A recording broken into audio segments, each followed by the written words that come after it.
अगर आजकल की जनरेशन से मैं पूछूं कि जीन्स का कौन सा अच्छा ब्रांड है तो हर कोई बता देगा। लड़कियों से अगर पूछूं कि मेकअप का कौन सा ब्रांड सबसे अच्छा है तो फटाक से कोई ना कोई नाम आ जाएगा। अगर मैं उनसे ये बोलूं कि मेरे पास 1 लाख रुपए है, मैं इसे कहाँ इन्वेस्ट करूं, तो उनकी सिट्टी पिट्टी गुल हो जाएगी। उन्हें पता ही नहीं है कि हमें सही से पैसा कहाँ इन्वेस्ट करना है।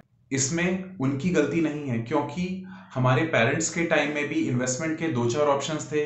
गोल्ड में, प्रॉपर्टी में या एफडी वगैरह में, इन्हीं में इन्वेस्ट करते थे। पर आज की डेट में क्या ये सब चीजें उतना रिटर्न दे रही हैं? नहीं दे रही। तो उनके पास भी इस चीज की क्लैरिटी नहीं है, क्योंकि पेरेंट्स से वो चीजें वहां तक आई ही नहीं है।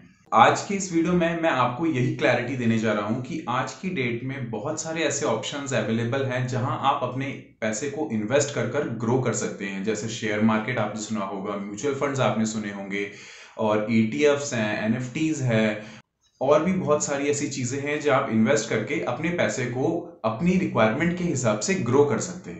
तो चलिए वीडियो को स्टार्ट करते हैं और इसी में का एक ऑप्शंस आज चुनते हैं। Hello friends, welcome back to my channel. My name is Shivam. तो वीडियो स्टार्ट करने से पहले आपसे मेरी एक रिक्वेस्ट है, अगर आप मेरे चैनल पे नए हैं तो सब्सक्राइब करना ना भूलें और ये लाइक वाला बटन जरूर दबा दें। इससे मुझे थोड़ा मोटिवेशन मिलता है। मैं आपके लिए इतनी वीडियो लेके आता हूं तो इतना तो मैं आपसे मांग ही सकता हूं। तो आज की इस वीडियो में हम म्यूचुअल फंड के बारे में देखेंगे कि म्यूचुअल फंड क्या चीज है। आज भी अगर किसी से पूछो यार म्यूचुअल फंड क्या है, तो वो बोलते हैं यार ये तो बहुत रिस्की चीज है, बहुत कॉम्प्लिकेटेड चीज है, इसमें शायद कुछ शेयर मार्केट में पैसा इन्वेस्ट करा जाता है, शायद डूबने के चांसेस भी होते हैं। काफी सारे मिथ मार्केट में है। तो आज मैं आपके ये सारे मिथ क्लियर कर दूंगा और इतनी अच्छी क्लैरिटी दूंगा कि आप आज से म्यूचुअल फंड के एक्सपर्ट हो जाएंगे, वो भी बिल्कुल सिंपल तरीके से। आज की वीडियो में हम देखेंगे म्यूचुअल फंड होता क्या है, ये कैसे काम करता है, हम इसमें कैसे इन्वेस्ट कर सकते हैं, इसमें जो हम पैसा इन्वेस्ट करते हैं क्या वो सच में रिस्की है तो वो कितना रिस्की है, उस रिस्क को हम कैसे कम कर सकते हैं, इसमें इन्वेस्ट करने के बेनिफिट्स क्या है और कब से इन्वेस्टमेंट स्टार्ट कर सकते हैं। म्यूचुअल फंड में बहुत सारे लोगों से पैसा कलेक्ट करा जाता है जिन्हें हम इन्वेस्टर्स कहते हैं, और इन सब इन्वेस्टर्स का मकसद या ऑब्जेक्टिव सेम होता है। वो एक पर्टिकुलर स्कीम में पैसा इन्वेस्ट करते हैं और ये स्कीम या ये म्यूचुअल फंड फंड मैनेजर के द्वारा मैनेज की जाती है।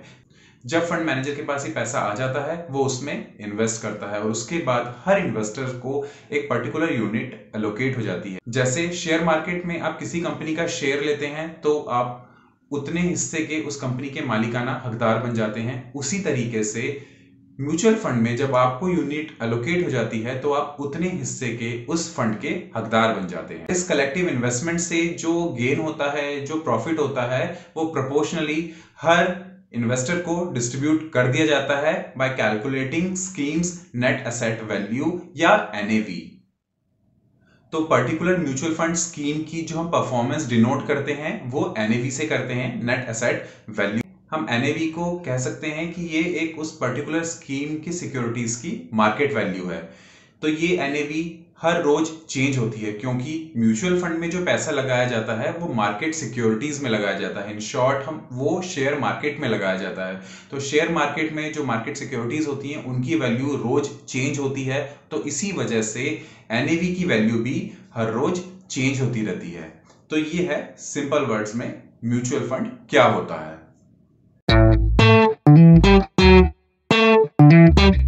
अलग अलग इन्वेस्टर्स की अलग अलग रिक्वायरमेंट होती है। किसी को शॉर्ट टर्म में ज्यादा पैसा चाहिए, किसी को लॉन्ग टर्म में ज्यादा चाहिए, किसी को रिस्क ज्यादा नहीं चाहिए, किसी को रिस्क ज्यादा होगा तो भी चलेगा। तो इन सब बेसिस पे म्यूचुअल फंड को 3 कैटेगरी में डिवाइड करा गया है। पहला है इक्विटी और ग्रोथ फंड, दूसरा है इनकम और बॉन्ड और फिक्स्ड इनकम फंड्स, और थर्ड है हाइब्रिड फंड्स। तो चलिए अब इन्हें हम डिटेल में देखते हैं। इक्विटी और ग्रोथ फंड, जैसे नाम से ही पता चल रहा है कि इस फंड में प्रिडोमिनेंटली इक्विटी में पैसा लगाया जाता है, मतलब कंपनीज के शेयर्स में पैसा इन्वेस्ट करा जाता है। इस फंड का मेन मकसद होता है वेल्थ क्रिएशन और कैपिटल एप्रिसिएशन। इस फंड में नो डाउट रिटर्न्स बहुत हाई मिलते हैं, पर वो लॉन्ग टर्म में मिलते हैं। शॉर्ट टर्म में इस फंड में उतने रिटर्न्स नहीं मिल पाते, या शॉर्ट टर्म के लिए ये फंड थोड़ा रिस्की रहता है। इस फंड में भी और सब कैटेगरीज होती हैं, जैसे लार्ज कैप फंड जो बड़ी बड़ी कंपनीज में पैसा लगाते हैं, मिड कैप फंड्स जो मीडियम साइज की कंपनी में पैसा लगाते हैं, स्मॉल कैप फंड्स जो स्मॉल कंपनीज में पैसा लगाते हैं, मल्टी कैप फंड्स जो तीनों कैटेगरीज की कुछ कुछ कंपनीज चूज करके उसमें पैसा लगाते हैं, सेक्टर फंड्स जैसे आईटी सेक्टर का कोई फंड हो गया, बैंकिंग सेक्टर का कोई फंड हो गया, एक होता है थीमेटिक फंड, इसमें एक पर्टिकुलर थीम में पैसा लगाया जाता है। सपोज कोई इंफ्रास्ट्रक्चर से रिलेटेड कोई फंड है तो उससे रिलेटेड जो जो कंपनियां होंगी, जैसे real estate company, cement company, steel company, तो उन सब में पैसा लगाया जाता है। फिक्स्ड इनकम बॉन्ड और फिक्स्ड इनकम फंड्स, इसमें फिक्स्ड इनकम सिक्योरिटीज में पैसा लगाया जाता है, जैसे गवर्नमेंट सिक्योरिटीज और bonds, commercial papers and debentures, bank certificates of deposits and money market securities like treasury bills or commercial papers. Fixed income funds as compared to equity funds safer होते हैं क्योंकि ये इनकम जनरेशन के लिए best option, but इसमें equity fund के comparison में return कम मिलता है। जैसे कहावत है, more risk more profit, less risk less profit. Fixed income funds और फर्दर डिवाइड हो जाते हैं, जैसे liquid funds, short term funds, gilt funds, corporate debt funds. इन सब फंड्स में आपको फिक्स्ड रिटर्न मिलने के चांसेस ज्यादा होते हैं और इनमें as compare to equity fund risk भी कम होता है। थर्ड कैटेगरी आती है हाइब्रिड फंड। नाम से ही हमें पता चल रहा है, इसमें इक्विटी और फिक्स्ड इनकम दोनों तरह के फंड्स में इन्वेस्टमेंट करी जाती है। ये फंड्स ग्रोथ पोटेंशियल और इनकम जनरेशन के लिए सुटेबल होते हैं। इसमें रिस्क कम होता है और रिटर्न के चांसेस भी अच्छे होते हैं। इन फंड्स के अगर हम एग्जांपल्स देखें तो aggressive balance fund, conservation balance fund, child plan, regular income plans या पेंशन फंड्स, इस तरीके जो फंड्स हैं वो इस कैटेगरी में आते हैं।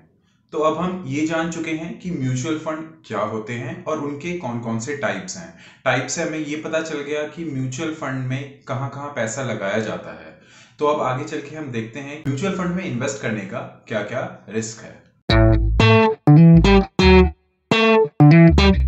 ये लाइन तो हम सबने सुनी होगी, mutual fund are subject to market risk, please read the offer document before investing. पर कभी ये सोचा है कि ये रिस्क क्या है, या सिर्फ एक सेंटेंस में रिस्क आ जाने से वो सारी चीज बेकार हो गई, एक रिस्क वर्ड आ जाने से हम इससे पीछे हट जाएंगे, हम इसमें कभी इन्वेस्ट ही नहीं करेंगे। कभी ये सोचा है कि ये रिस्क है क्या? हर स्कीम पर, मतलब जो 3 कैटेगरी हैं जो हमने पहले देखी, उन पर एक सा रिस्क हर एक कैटेगरी पे अप्लाई नहीं होता। हर स्कीम का अलग अलग रिस्क हो सकता है, किसी का कम किसी का ज्यादा। सपोज आपने कोई हाइब्रिड फंड लिया या सपोज आपने कोई इक्विटी फंड लिया, तो उस पे रिस्क कौन सा है ये कैसे पता चलेगा? उस फंड स्कीम में उन्होंने किस किस कंपनी में इन्वेस्ट कर रखा है, तो वो रिस्क हमें कहां से पता चलेगा? वो हमें पता चलेगा उस पर्टिकुलर स्कीम की SID से, मतलब स्कीम इंफॉर्मेशन डॉक्यूमेंट। तो यहाँ पे आपके दिमाग में क्वेश्चन आ सकता है कि हर फंड का एक पर्टिकुलर फंड मैनेजर होता है, फंड मैनेजर टीम होती है, तो वो क्या करते हैं? वो रिस्क कम नहीं कर सकते? आप बिल्कुल सही हैं। फंड मैनेजर का यही काम होता है कि वो अपने फंड की रिस्क को मैनेज करे। तो उस फंड की रिस्क उस फंड के इन्वेस्टमेंट के ऊपर डिपेंड करती है कि उस फंड में किस कैटेगरी में इन्वेस्ट करा गया है। कुछ सिक्योरिटीज किसी और जोखिम की तरफ ज्यादा संवेदनशील हो सकती है, तो कुछ और सिक्योरिटीज किसी और की तरफ ज्यादा संवेदनशील हो सकती है।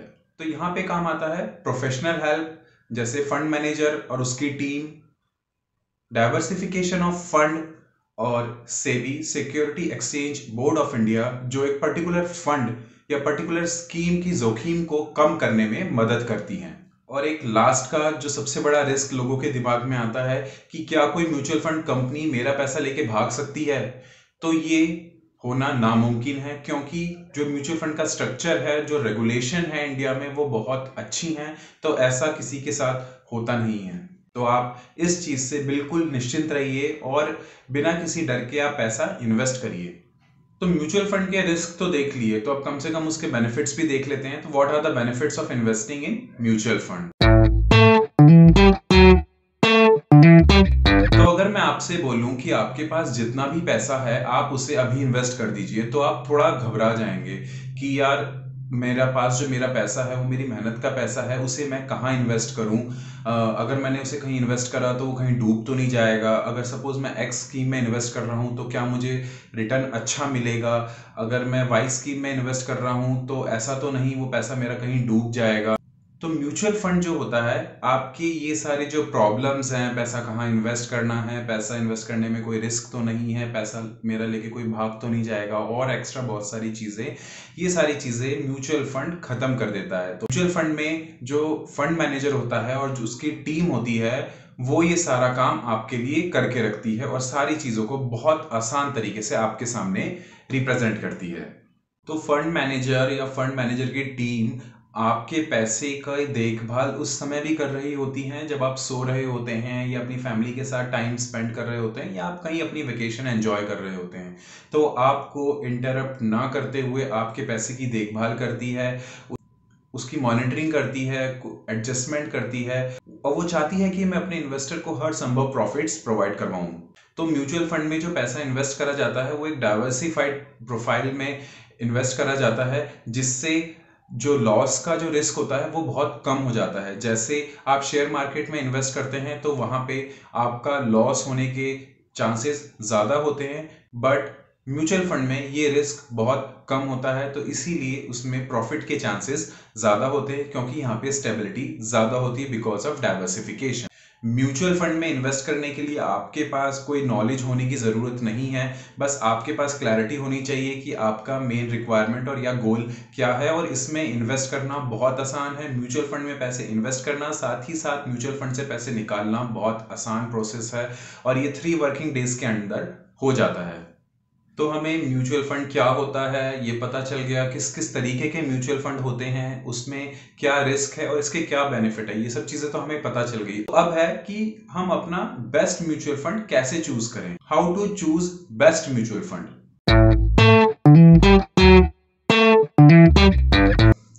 इसे हम एक एग्जांपल से समझते हैं। सपोज आप दिल्ली में रहते हैं, तो आपको अगर वहां से किसी मार्केट में जाना है या कोई नियर बाय शॉप पे जाना है, तो वहां जाने के लिए आप ऑटो ले सकते हैं या कोई कैब ले सकते हैं। बट उसी के उलट अगर आपको दिल्ली से मुंबई जाना है तो ऑटो या कैब अच्छा ऑप्शन नहीं रहेगा। वहां के लिए आपको फ्लाइट या ट्रेन चूज करनी पड़ेगी, क्योंकि अगर आप ऑटो से जाएंगे तो वो बहुत स्लो और अनकंफर्टेबल जर्नी हो सकती है। तो उसी प्रकार से जब भी आप म्यूचुअल फंड कोई स्कीम चूज करें तो आपको अपनी रिक्वायरमेंट और गोल देखना होगा कि आपकी रिक्वायरमेंट शॉर्ट टर्म की है, आपकी रिक्वायरमेंट लॉन्ग टर्म की है, और दूसरी चीज जो देखनी है आपको अपना रिस्क एपेटाइट, कि आप कितना रिस्क उठा सकते हैं। अगर आपका रिस्क एपेटाइट अच्छा है तो आप इक्विटी में इन्वेस्ट कर सकते हैं। आपका रिस्क एपेटाइट बहुत कम है तो आप फिक्स्ड इनकम म्यूचुअल फंड्स में इन्वेस्ट कर सकते हैं। अगर आपका न्यूट्रल सा है तो आप हाइब्रिड फंड भी चूज कर सकते हैं। अब आप कहें कि मुझे अपना रिस्क एपेटाइट तो पता ही नहीं, तो ये आप अपने फाइनेंशियल एडवाइजर से मदद लेके अपना रिस्क एपेटाइट पता लगवा सकते हैं। अब जानते हैं कि हम म्यूचुअल फंड में कब से इन्वेस्ट कर सकते हैं। तो एक चाइनीज में बहुत अच्छी कहावत है, the best time to plant a tree was 20 year ago और second best time is now. Same investment का भी यही रूल है, जितनी जल्दी आप इन्वेस्टमेंट स्टार्ट कर सकें उतना अच्छा है। अगर आपने आज से 20 साल पहले इन्वेस्टमेंट स्टार्ट कर दी है तो बेस्ट है, अगर नहीं करी तो आज से इसी वक्त से अपनी इन्वेस्टमेंट स्टार्ट करना शुरू करें और अपने पैसे को ग्रो करें। तो इन्वेस्टमेंट डिले करने का या इन्वेस्टमेंट ना करने का कोई रीजन होना ही नहीं चाहिए, सिवाय इसके कि आपके पास इन्वेस्टमेंट करने के लिए पैसे ही नहीं है। जिस टाइम से कोई कमाने और सेव करने लगता है उसी टाइम से वो म्यूचुअल फंड में इन्वेस्ट करना स्टार्ट कर सकता है। इसके लिए कोई भी मिनिमम एज नहीं है। छोटे से छोटा बच्चा भी जब उसे पॉकेट मनी मिलती है या घर में कोई मेहमान आता है तो उसे पैसे दे के जाता है, तो वो भी उस पैसे को म्यूचुअल फंड में इन्वेस्ट कर सकता है। तो कहने का मतलब ये है कि इसकी कोई मिनिमम एज नहीं है, ना ही कोई अपर एज लिमिट है कि आप इस एज के बाद म्यूचुअल फंड में इन्वेस्ट नहीं कर सकते। तो म्यूचुअल फंड में अलग अलग स्कीम्स होती हैं अलग अलग पर्पस के लिए। जैसे मेन 3 कैटेगरीज हैं, उसके अंदर सब कैटेगरीज हैं। तो आप अपना रिस्क एपेटाइट जरूर पता करें और उसके बाद अपनी रिक्वायरमेंट अपने गोल के हिसाब से उस स्कीम को चुनें और म्यूचुअल फंड से बेस्ट बेनिफिट उठाएं। आप अपनी लाइफ के किसी भी पड़ाव में इसमें इन्वेस्टमेंट स्टार्ट कर सकते हैं। आप अपनी प्रॉब्लम लेके जाइए म्यूचुअल फंड के पास, आपकी हर प्रॉब्लम का सोल्यूशन है, मतलब आपकी रिक्वायरमेंट के हिसाब से उसके पास स्कीम है। तो म्यूचुअल फंड में आज इतना ही। आपकी जो भी क्वेरी हो म्यूचुअल फंड से रिलेटेड मुझसे कमेंट कर जरूर पूछिएगा। आपको ये वीडियो कैसा लगा मुझे जरूर बताइएगा। मिलते हैं अगले वीडियो में, तब तक के लिए कीप वॉचिंग, कीप इन्वेस्टिंग।